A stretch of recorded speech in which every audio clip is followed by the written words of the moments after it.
इंसान अपनी ज़रूरतों के लिए इस तरह पागल सा हो जाता है कि इंसान अपनी ज़रूरतों को पूरा करने के लिए जल्दबाजी में गलत निर्णय भी ले लेता है, लेकिन उसकी वह ज़रूरत उसके लिए आगे चलकर खुद मुसीबत बन जाती है। आज की घटना में सेम ऐसा कुछ होता है।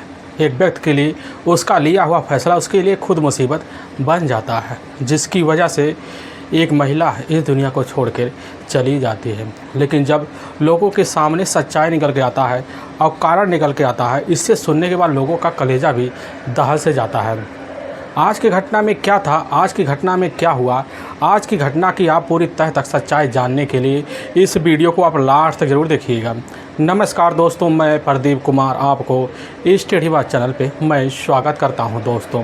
दोस्तों आज की यह जो सच्ची घटना है, यह घटना है महाराष्ट्र प्रदेश का, उसी का कोल्हापुर ज़िला पड़ता है, उसी का तालुका सिरोल एक कस्बा पड़ता है और ठीक उसी के करीब बाईपास स्थित होता है जय सिंह सोसाइटी। उसी जय सिंह सोसाइटी में रहने वाले होते हैं चेतन घोरपड़े, जिनकी उम्र होती है 28 साल, और उनकी पत्नी होती है अर्चना घोरपड़े, जिसकी उम्र होती है 26 साल आसपास होता है। चेतन घोरपड़े जो होते हैं MIDC एक परिसर की एक गारमेंट कंपनी होती है, उसी कंपनी में काम भी क्या करते थे। उनकी पत्नी जो होती है अर्चना भी उसी कंपनी में काम करती थी। दोनों का जो ज़िंदगी होता उसी कंपनी में कर ठीक तरीके से चलना भी शुरू हो जाता है। वक्त गुजरने लगता है, लेकिन इनका जो ड्यूटी का टाइम होता है कोई टाइम फिक्स नहीं रहता है, क्योंकि सुबह के टाइम अर्चना लगभग 9 बजे उस कंपनी में निकल जाती तो शाम को 5 बजे वापस आ जाती है। लेकिन इधर चेतन जो होता, चेतन का कोई टाइम फिक्स नहीं होता है। इसके काम के हिसाब से उसके कंपनी में उसको नौकरी मिली हुई थी, यानी कभी दिन में भी होता था, कभी रात में होता था। लेकिन हाँ, इन दोनों के पास ठीक ठाक पैसे तो बहुत बेहतर तरीके से आ भी रहे होते, ज़िंदगी अच्छे से गुजर जा रहा था। तभी मैं बात कर रहा हूँ 20 फरवरी 2021 का दिन होता है, लगभग वही 12 बजे का आसपास का टाइम होता है।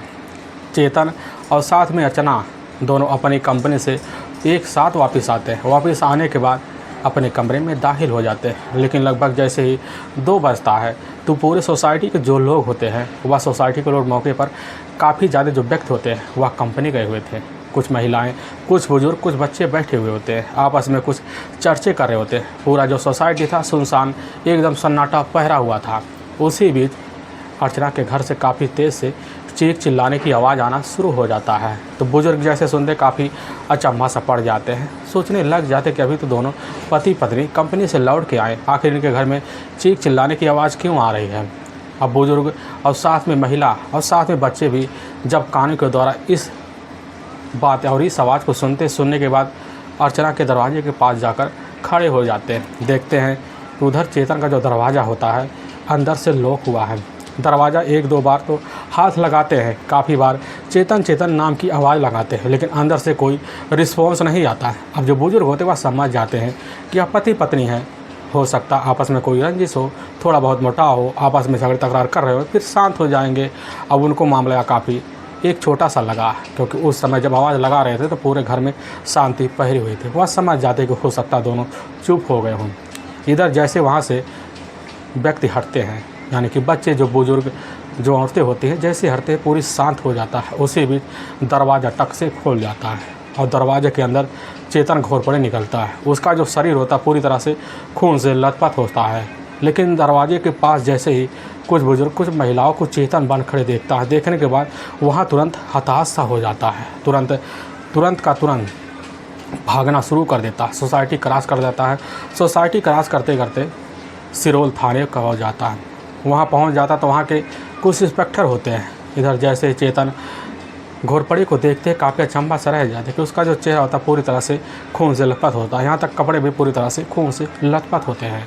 इंस्पेक्टर जितने भी देखते हैं पूरी तरह से मामले को गंभीर समझते हैं। उनको लगने लगता है मामला कहीं गंभीर बना के आया हुआ है। वहाँ पर IPI अधिकारी होते हैं शिवानंद कुमार, वहीं पर मौजूद होते हैं। अब शिवानंद कुमार जैसे इधर चेतन घोरपड़े को देखते हैं, देखने के बाद उसके पास खड़े हो जाते हैं। चेतन घोरपड़े एक हड़बड़ाती हुई अवस्था में कहने लग जाता है कि साहब, हमने अपने जो किया अपने भलाई के लिए किया। वहाँ पर शिवानंद कुमार जो होते हैं चेतन की बात सुनते हैं, उससे पूछताछ करते हैं। पूछताछ करते हुए कहने लग जाता है कि साहब हमने भी विषैला पदार्थ का सेवन कर लिया है, कुछ देर बाद हमारी भी मौत हो जाएगी। पुलिस तो कारण पहले से जान लेती है। जानने के बाद तुरंत जो होता है उसी समय उसको उस घटनास्थल पर ना जाने के बजाय उसको तुरंत ही अपने नज़दीकी सरकारी अस्पताल कुछ कांस्टेबल को साथ भिजवा देती है। लेकिन पुलिस की जो टीम होती है इधर चेतन वानखड़े के घर पहुंच जाती है और जब उसके सोसाइटी में और उसके कमरे के सामने पहुंचते हैं देखा जाता है कमरे के सामने काफ़ी ज़्यादा भीड़ लगा हुआ है। वह भीड़ जैसे इधर शिवानंद कुमार और साथ में कुछ कांस्टेबल को साथ में कुछ सिपाहियों को देखते हैं तो अपने आप सोसाइटी के लोग छटना शुरू हो जाते हैं। अब शिवानंद कुमार अपने कुछ कांस्टेबल और कुछ सिपाही के साथ घर में दाखिल हो जाते हैं। देखते हैं कि फर्श है पूरी तरह से खून से लथपथ अवस्था में पड़ा हुआ है और वहीं पर अर्चना घोरपड़े की बॉडी खून से लथपथ होती है। थाना प्रभारी वहाँ भी खड़े होते हैं।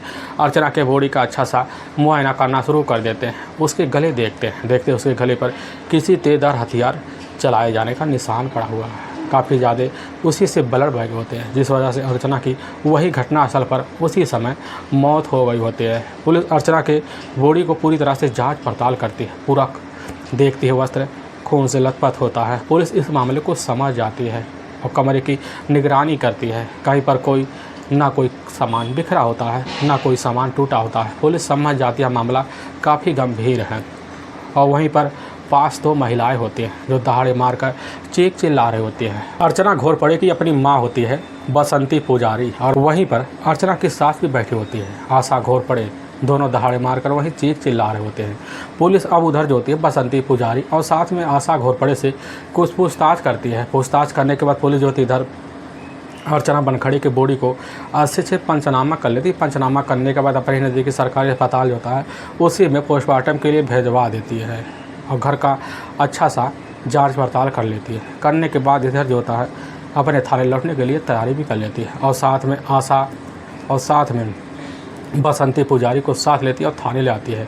उनसे कुछ वहीं पूछताछ करती है। पूछताछ करने के बाद पूरा मामला पुलिस के सामने निखर के आ जाता है। उन्हीं दोनों के तहरीर पर इधर चेतन वानखड़े के ऊपर उसकी पथरी होती है। अर्चना पुजारी की हत्या का मुकदमा दर्ज कर लिया जाता है। इधर पुलिस जो होती है जानना चाहती है कि आखिर इस समय चेतन घोरपड़े का अस्पताल में क्या हाल है। पुलिस को खबर मिल जाता है उसकी जो होती हालत इस समय काफ़ी गंभीर है। पुलिस को भी पूरा उम्मीद होता है जब तक चेतन घोरपड़े होश में नहीं आता तब पुलिस के सामने पूरी सच्चाई नहीं आ सकती। इसीलिए पुलिस डॉक्टरों से मिलती है, उनके ऊपर दबाव मारती है। इधर डॉक्टर भी अब ज़्यादा से ज़्यादा मेहनत करते हैं कि जल्द जल्द चेतन घोरपड़े होश में आए और स्वस्थ हो जाए। इसी फिराक में लगे रहते हैं। लेकिन पूरा का पूरा दिन बीत जाता है, सुबह का टाइम हो जाता है। उसी बीच वहाँ के जो पीपीआई अधिकारी होते हैं उनको खबर मिल जाता है और जैसे ही वहाँ के पीपीआई अधिकारी को खबर मिलता है तुरंत ही अपने दल टीम को साथ लेते हैं, तुरंत ही अस्पताल पहुँच जाते हैं। पहुँचने के बाद उसी बेड पर बैठ जाते हैं जिस बेड पर चेतन घोरपड़े बैठा होता है। पुलिस उससे जब एकदम बारीकी से पूछताछ करती है बिना किसी दबाव के पुलिस के सामने जो होता है इधर अर्चना पुजारी का हत्या का जुर्म कबूल कर लेता है। लेकिन पुलिस के सामने जो सच्चाई निकाल के लाता है इसे सुनने के बाद पुलिस का कलेजा भी दहल से जाता है। असल में तारका सुरेल जो पड़ता है उसी के पास बाईपास पड़ता है। वहीं के रहने वाले होते हैं रामा पुजारी, उनकी पत्नी होती है बसंती पुजारी।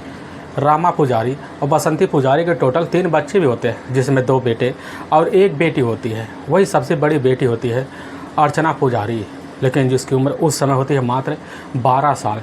12 साल के वक्त में जो होता है उसके जो पिता होते हैं अब रामा पुजारी जो होते हैं काफ़ी गंभीर बीमारी के चलते इस दुनिया को छोड़ के चले जाते हैं, जिसकी पूरी जिम्मेदारी इधर अर्चना पुजारी की जो माँ होती है बसंती पुजारी के ऊपर आ जाती है। इसीलिए अपने तीनों बच्चे को बेहतर भविष्य के लिए अपने पास इलाके में जाकर मेहनत मजदूरी करना शुरू कर देती है। अब जब मेहनत मजदूरी करना शुरू कर दी उसके पास ठीक ठाक पैसे आने लगते हैं। इसी बीच अपने तीनों बच्चों को पढ़ाई की जिम्मेदारी अपने ऊपर उठा लेती है। तीनों बच्चे की पढ़ाई पूरी कराना शुरू कर देती है। लेकिन इतनी हिम्मत नहीं होती कि वह जो होती अर्चना पुजारी की आगे की पढ़ाई करा सके। लेकिन जैसे इंटरमीडिएट की परीक्षा पास कर लेती है अर्चना पुजारी, उसी समय अपनी माँ के साथ घर गृहस्थी में उलझ जाती है और जब उलझ जाती है तो अपनी जिम्मेदारी बेखूबी निभाना शुरू कर देती है। लेकिन अर्चना जैसे उस अपनी जवानी की दहलीज में पहुंचती है, पहुंचने के बाद उसकी खूबसूरती के जो रंग होते हैं, जो चेहरे होते हैं, पूरी तरह से खिल जाते हैं। यानी कि जब भी अर्चना अपने गलियों में निकलती है तो उसके पीछे काफ़ी सारे लड़के भी पड़ जाते हैं। अपने आप को अर्चना कुछ समझती थी कि चलो हमारी खूबसूरती का कोई तो तारीफ़ कर रहा हो, लेकिन इधर अर्चना अपनी ज़िंदगी, अपने परिवार, अपने कुछ दोस्तों के साथ जीना भी शुरू कर देते हैं। तभी अर्चना के ही पास का एक इलाका पड़ता है। उसी इलाके का रहने वाला होता है चेतन घोरपड़े। इसकी उम्र होती है उस समय 26 साल के आसपास होता है। चेतन घोरपड़े जो होता है, अपने पास MIDC एक परिसर की एक गारमेंट कंपनी होती है, उसी में मौके पर काम किया करता है, जिसकी वजह से चेतन घोरपड़े के जो पारिवारिक जो खर्चा होता है, असल में उसकी जो माँ होती है आशा देवी के ऊपर होता है। अपनी जिम्मेदारी अपने माता पिता के ऊपर काफ़ी बेहतर तरीके से भी निभाना शुरू कर देता है। वक्त गुजरने लगता है, लेकिन ठीक घटना से मात्र 3 साल पहले होता है। इधर चेतन वारखड़े अपने एक दोस्त के शादी के फंक्शन में गया हुआ था। जब फंक्शन में शामिल होता था, उसी बीच उसके सामने एक काफ़ी खूबसूरत लड़की आती है। टकाटक उसी को निहारता शुरू कर देता है। तभी अपने दोस्त के पास जाता, उस लड़की के बारे में जानकारी लेना शुरू कर देता है। पता चलता है वह तो अर्चना पुजारी है, जो हमारे इलाके के रहने वाली है। और जैसे वह पता पाता है, पता पाने के बाद अपने दोस्त के साथ जाता है। अब उसी समय अर्चना के पास खड़ा हो जाता है। अब उससे दोस्ती का हाथ बढ़ा लेता है। बढ़ाने के बाद अर्चना को पता चल जाता है या तो हमारे इलाके का रहने वाला काफ़ी अच्छा खासा लड़का भी है, उससे जान पहचान बना लेती है। लेकिन इधर जो होता है, चेतन का नज़र अर्चना के चेहरे पर से नहीं हटता। काफ़ी बार उसकी निगाह को अपनी निगाह में बसाए रखता है। उससे मिलने के लिए उसके मन में एक लालसा सी जाग पड़ती है। वहाँ दोनों तो बात करते हैं, कुछ टाइम स्पेंड करते हैं, लेकिन जैसे रात का वक्त हो जाता है, उसी बीच अब उसके दोस्त का जो पार्टी होता है पूरी तरह से ख़त्म हो जाता है। पूरे रिश्तेदार चले भी जाते हैं, लेकिन अर्चना को जाने के लिए वहाँ कोई साधन नहीं मिलता। उसका दोस्त जो होता है उसी समय अब जाकर चेतन को बोल देता है कि दोस्त ले जाकर इस लड़की को इसके इलाके में छोड़ दो। यह बात जैसे चेतन सुनता है, तुरंत ही अर्चना को अपने साथ लेता। साथ लेने के बाद अपने उसी टेम्पो में बैठाता। बैठाने के बाद पूरे रास्ते दोनों बात करते हुए चले जाते हैं। पूरा रास्ता आराम से दोनों को कट जाता है। और जैसे इधर अर्चना अपने मकान पहुंचती, उसी समय अर्चना वहां से उतर जाती है। लेकिन उसके इशारों को देखकर अर्चना भी पहचान जाती है कि आखिर अब चेतन चाहता क्या है। इधर चेतन और अर्चना से दोनों अपने घर चलाते हैं, लेकिन दोनों के लिए रात जो होता काफ़ी भारी से पड़ जाता है, क्योंकि दोनों के मन में एक दूसरे के लिए प्यार पूरी तरह से उमड़ जाता है। पूरी रात बीत जाता है, एक दिन का वक्त बीत जाता है, लेकिन दोबारा मुलाकात नहीं होती। ऐसे सोचते सोचते दोनों का प्यार का जो परवान होता है मन चढ़ना शुरू हो जाता है। तभी लगभग 2 हफ्ते बीत जाते। उसी बीच इधर चेतन अपने दोस्त के पास जाता है। जाने के बाद उस लड़की के घर उसी के साथ पहुंच जाता। और जब पहुंच जाता, उस लड़की जो होती है वहाँ अर्चना अपने घर में अकेली होती है। अकेली पाकर वही उससे बात ही करना शुरू कर देता है। इधर अर्चना भी चेतन की बात को पकड़ लेती। पकड़ लेने के बाद उसके सामने ही तुरंत अर्चना खड़ी होती है। खड़े होने के बाद अपने दिल को तसल्ली देकर इधर चेतन काफ़ी हिम्मत जुटाता है। उसके सामने तुरंत ही अपने प्यार का इजहार कर देता है। प्यार का इजहार करने के बाद अर्चना जो होती है तुरंत उसके प्यार को एक्सेप्ट कर लेती है। अब वहीं से दोनों के बीच दूरियाँ जो होती है करीबियाँ बन जाती हैं। जब करीबी में तबलीद हो जाती है, तो उसी बीच इधर चेतन अर्चना का मोबाइल नंबर लेता है। लेने के बाद अपने घर चलाता है। रात के टाइम जब होता है, तो उसी बीच चेतन अर्चना के मोबाइल नंबर पर कॉल कर लेता है। दोनों मोबाइल के थ्रू आए दिन बात करना शुरू कर देते हैं। इनका जो प्यार का परवान होता है पूरी तरह से चढ़ना शुरू हो जाता है। और दोनों मिलने के लिए छुपे छुपाए कहीं ना कहीं निकल जाते हैं। यहाँ तक कि होटलों, यहाँ तक कि पार्कों में भी चले जाते हैं। अपना जो होता है पूरी तरह से प्रेम प्रसंग का जो परवान होता है चढ़ना शुरू करवा देते हैं।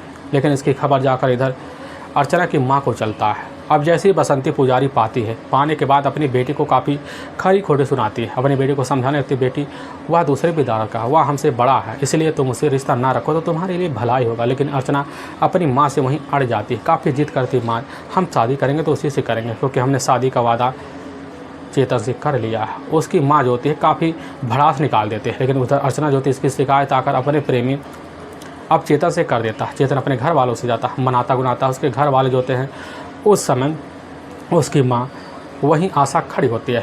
अपने बेटे चेतन को काफ़ी डांट डपाट भी लगाती, कहने लग जाती, वाला कि हमारे घर की बहू हरगिज़ नहीं बनेगी। लेकिन इधर जो तक कैसे न तैसे कर अपने पिता और अपनी बहनों को चेतन मना लेते। लेकिन उसकी जो माँ होती आशा नहीं मानती, उनके खिलाफ हो जाता। होने के बाद आकर तुरंत जो होता उधर अर्चना से मिलता है। दोनों मंजूरी लेते हैं। मंजूरी लेने के बाद साल 2013 का जनवरी का महीना होता है। उसी महीने में जाकर दोनों एक टेम्परेरी तौर पर शादी कर लेते हैं। शादी करने के बाद इसकी सूचना जैसे इधर आशा को लगता है, तो आशा अपने बेटे की बात मान लेती, कहने लग जाती, ठीक है तुमने अपनी मर्ज़ी का काम तो किया, लेकिन तुम हमारी मर्ज़ी के बिना अब इस घर में नहीं रह पाओगे। लेकिन काफ़ी जिद करता है। उसकी माँ भी उसके आगे झुक जाती है। झुकने के बाद जो होता है, जहाँ कमरे पर रखा हुआ था वहाँ से तुरंत अपनी पत्नी को साथ लेता है। अर्चना को साथ लेने के बाद अपने घर ले आता है। कुछ महीने तो टाइम स्पेंड करते हैं, इसी बीच दोनों मिलकर रिश्तेदारों को काफ़ी बुलाते हैं और उसी फंक्शन रखते हैं। उसी फंक्शन में जाकर दोनों रीति रिवाज के साथ शादी कर लेते हैं। शादी करने के बाद दोनों की ज़िंदगी बेहतर तरीके से बीतना शुरू हो जाता है, वक्त गुजरने लग जाता है। तभी इसी बीच अर्चना की जो सासू माँ होती है आशा घोड़खड़े उस समय अपने घर में अर्चना को पाकर काफ़ी नाखुश रहती। दोनों के बीच कभी कभी झगड़े तकरार हो जाते हैं। आशा भी अपनी बहू की इज्जत नहीं करती। इधर जो होती है अर्चना भी अपनी सास से लड़ जाती है। दोनों की झगड़े तकरार इस तरह घर में हो पड़ते हैं कि पूरे परिवार को दिक्कत खड़ी हो जाती है। लेकिन इधर जो होता काफ़ी परेशान हो जाता चेतन, और जब परेशान हो जाता अपनी माँ से अपने पिता से बोलकर अपने घर से अपनी पत्नी को लेकर निकल जाता है। और जब निकल जाता है तो साथ में जो होता है वह जाकर उसी बाईपास स्थित जय सिंह सोसाइटी में एक कमरा किराए पर लेता है। वहाँ लेने के बाद वह रहना शुरू कर देता है। रहने के बाद दोनों की ज़िंदगी जो होता है बीतना शुरू हो जाता है। लेकिन इधर चेतन घोड़पड़ी होता है अपने कंपनी में अच्छे समय से और समय का इंतजार करने के बाद निकल जाता है। कुछ वक्त निकलता, समय भी निकल जाता। तभी इसी बीच कमरे पर पड़ी अर्चना काफ़ी पूर्ण होना शुरू हो जाती। उसका दिन उसके लिए भारी पड़ जाता। अपने पति से काफ़ी मेहनत करती कि हमें अपनी कंपनी में जॉब लगवा दो। लेकिन एक बार तो इधर चेतन अपनी पत्नी को मना कर देता, कहने लग जाता कि हम तुम्हें अपनी कंपनी में नहीं जा सकते, क्योंकि हमारी बलबूते पर हमारी कंपनी हमारा काफ़ी नाम है, वहाँ जाकर अपनी इज्जत नहीं उछालेंगे। लेकिन अर्चना भी सोचती है कि बैठे बैठे क्या करेंगे। इसीलिए अर्चना अपने पति से आए दिन इसी बात के लिए झगड़े तकरार करती। इधर जो होता चेतन भी अपनी पत्नी से बात सुनकर हताश हो जाता, काफ़ी मजबूर होता, जाकर अपने मनेरे से बात करता। बात करने के बाद ले जाकर अपनी पत्नी अर्चना को वहीं पर नौकरी लगवा देता है। दोनों की नौकरी पूरी तरह से चलना शुरू हो जाते हैं। लेकिन ज़्यादा जो टाइम होता है सुबह के टाइम अर्चना और शाम के टाइम जो होता है या चेतन का होता है, यानी कि दोनों रात दिन ड्यूटी करना शुरू कर देते हैं। और जब करना शुरू कर देते हैं इनके बीच काफ़ी सारे पैसे भी आने लगते हैं। लेकिन पैसा का जो आधा हिस्सा होता है या चेतन अपने घर वालों को देना शुरू कर देता है। जब देने लगता है इधर जो होता है चेतन की जो पत्नी होती है अर्चना पुजारी के जो खर्चे होते पूरी तरह से बढ़ भी जाते हैं। लेकिन वह खर्चे अपने कमाने के बावजूद पूरा भी कर लेती। खर्चे से अर्चना जो होती ना अपने पूरे के पूरा खर्चा भी उठा लेती है। जिम्मेदारी निभाने के साथ जो होती है अपने शौक श्रृंगार भी पूरा कर लेती है। वह अच्छे से टी शर्ट और पैंट पहनकर अपनी गलियों में घूमना शुरू कर देती है, यानी कि उसके जो होते हैं शौक पूरा होना शुरू हो जाते हैं। काफ़ी ज़्यादा शॉपिंग करती है, जिसका सारा का सारा पैसा जो होता है अपनी शॉपिंग में उड़ा देती है। और इसी की दिक्कत होता है इधर आकर चेतन को हो जाता है। जब चेतन को महसूस होता है कि हमारी पत्नी हद से ज़्यादा खर्चे कर रही है और हमारे खिलाफ खर्चा कर रही है, तो अपनी पत्नी से जाकर इस बात का जिक्र करता। लेकिन इधर जो होती अर्चना अपनी बात पे अड़ जाती, कहने लग जाती वह तो हमारा पैसा है, इसके लिए हम चाहे जो करें। इधर चेतन भी जब सुनता काफ़ी सन्न रह जाता और इसी की वजह से दोनों के बीच आए दिन झगड़े तकरार शुरू हो जाते हैं। और जब झगड़े तकरार शुरू हो जाते हैं तो इसी बीच होता है इधर चेतन और साथ में अर्चना की शादी की सालगिरह भी आ जाती है। लगभग एक हफ्ता रह जाता है। और जब एक हफ्ता रह जाता है तो चेतन और अर्चना के बीच एक दिन रात में इतने तेज झगड़े तकरार हो जाते हैं कि झगड़े तकरार होने के बाद अर्चना जो होती है अपनी बैग पैक कर लेती है। पैक करने के बाद अपने ही मायके चली जाती है। लेकिन इधर जो होता है पूरी रात कैसे ना तैसे कर चेतन गुजार लेता। उसकी बस की बात नहीं होती कि घर में अकेली रहा जा सके। चेतन सुबह का इंतजार करता। सुबह का इंतजार करने के बाद तुरंत ही अपनी पत्नी के मोबाइल नंबर पर फ़ोन कर देता। मनाता था कि उसकी पत्नी मानने वाली नहीं होती है, जिसकी वजह से पूरा का पूरा एक हफ्ता बीत जाता है। लेकिन जैसे ही सालगिरह का दिन होता है सुबह के टाइम चेतन अपनी पत्नी के मोबाइल नंबर पर मैसेज कर देता है, लेकिन उसका कोई रिप्लाई नहीं होता। काफ़ी ज़्यादा हैरान हो जाता। जब हैरान हो जाता सोचने लग जाता कि लग रहा कहीं हमारी पत्नी का कहीं किसी से तो अफेयर तो नहीं हो गया है। लेकिन इसी बीच चेतन जहाँ पर कंपनी में काम करता था उसी का एक अपना करीबी दोस्त होता है। उसके कान में वह बात भर चुका होता है कि तुम्हारी पत्नी का अपनी कंपनी में एक लड़के से अफेयर चल रहा है। लेकिन इस बात का पता जैसे इधर चेतन को लगता है कि हमारी पत्नी का हमारे ही कंपनी में एक लड़के से अफेयर चल रहा है, उसको पूरा शंका और विश्वास हो जाता है कि इसी वजह से हमारी पत्नी अब हमसे दूरी बना रही है। और इसी शंका की वजह से वह आए दिन घुट घुट कर जीना शुरू कर देता है। सालगिरह का दिन भी निकल जाता है और जैसे सालगिरह का दिन निकल जाता है निकलने के बाद अपने ससुराल पहुंच जाता है। वहाँ पर उसकी सासू माँ होती है बसंती पुजारी, उन्हीं के सामने खड़ा हो जाता, अपनी पूरी सारी आप बीती बता देता है। लेकिन वहीं पर उसकी अपनी बेटी भी होती है अर्चना पुजारी, वहीं पर खड़ी होती है। तुरंत अपने पति के सामने लड़ना झगड़ना शुरू कर देती, कहने लग जाती कि अब तुम थाने जाएंगे, तुम्हारे खिलाफ थाने में शोषण का मुकदमा दर्ज करवा लेंगे, तुमने हमारे साथ हरासमेंट किया, तुमने हमारी ज़िंदगी बर्बाद कर दी है। यह बात जैसे वहाँ सुनने के बाद उस समय काफ़ी होता है चेतन हताश से हो जाता है। अपनी सासू की माँ के सामने गिड़गिड़ाना शुरू कर देता है। लेकिन उसकी सासू माँ जो होती है अपनी बेटी का पक्ष लेने के बाद वह भी इधर चेतन को धमका देती है, जिसके बाद चेतन वहाँ से तुरंत ही चला आता है और पूरी रात पूरा दिन सो नहीं पाता। सोच के लग रहा हमारी पत्नी का किसी आशिक के चक्कर में पड़ गई है। और इसी बीच वह दिन तो गुजार लेता है। तभी उसके मन में ख्याल आता है कि जिसने भी हमारे साथ ऐसी दगाबाजी की और इस लड़के से हमारी ज़िंदगी बर्बाद हो रही है, क्यों ना हम इस लड़की को हमेशा के लिए इस दुनिया से हटा दें। और यह प्लान तो रचता है, रचने के बाद जो होता है समय का इंतज़ार भी करना शुरू कर देता है।